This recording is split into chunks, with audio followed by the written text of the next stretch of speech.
Welcome back, dear friends, to our continuing journey through the book of Genesis. In our last chapter, we saw Joseph, wrongly accused, thrown into prison, yet still blessed by God and entrusted with responsibility. Now, in Genesis chapter 40, God's plan begins to move forward in unexpected ways.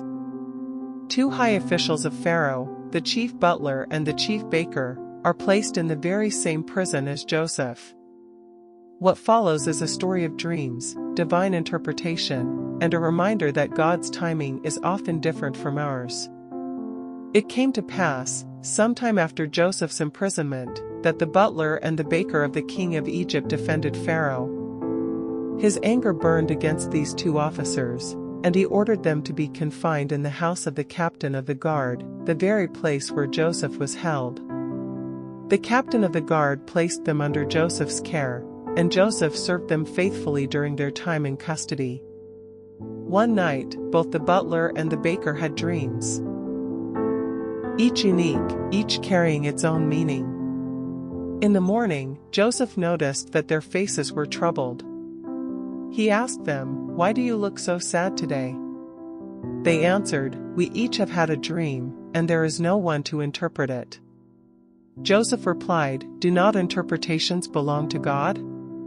Tell them to me, please." The chief butler spoke first. "In my dream, a vine was before me. On the vine were 3 branches. As soon as it budded, it blossomed, and its clusters brought forth ripe grapes. Pharaoh's cup was in my hand. I took the grapes, pressed them into the cup, and placed it in Pharaoh's hand." Joseph said, "This is the interpretation. The 3 branches are 3 days. Within 3 days, Pharaoh will lift up your head and restore you to your position, and you will place Pharaoh's cup in his hand as you used to do when you were his butler. But remember me when it is well with you, and please show kindness to me. Mention me to Pharaoh, and get me out of this house. For I was stolen from the land of the Hebrews, and I have done nothing here to deserve being placed in this dungeon." Seeing that the interpretation was favorable, the chief baker spoke, "I also had a dream. There were 3 white baskets on my head. In the top basket were all kinds of baked goods for Pharaoh, but the birds ate them out of the basket on my head." Joseph answered, "This is the interpretation. The 3 baskets are 3 days. Within 3 days, Pharaoh will lift off your head and hang you on a tree, and the birds will eat your flesh." 3 days later, on Pharaoh's birthday, he held a great feast for his servants. In the sight of all, he lifted up the heads of the chief butler and the chief baker. The butler was restored to his position and once again placed the cup in Pharaoh's hand. But the baker was hanged, just as Joseph had said. Yet the chief butler, once restored to his place of honor, did not remember Joseph. He forgot him.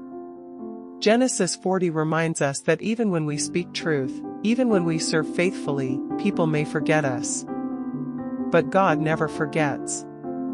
The butler may have pushed Joseph's name from his mind, but in heaven, Joseph's story was still moving toward the moment when God would fulfill his purpose. Sometimes we feel overlooked, as though the world has moved on without us.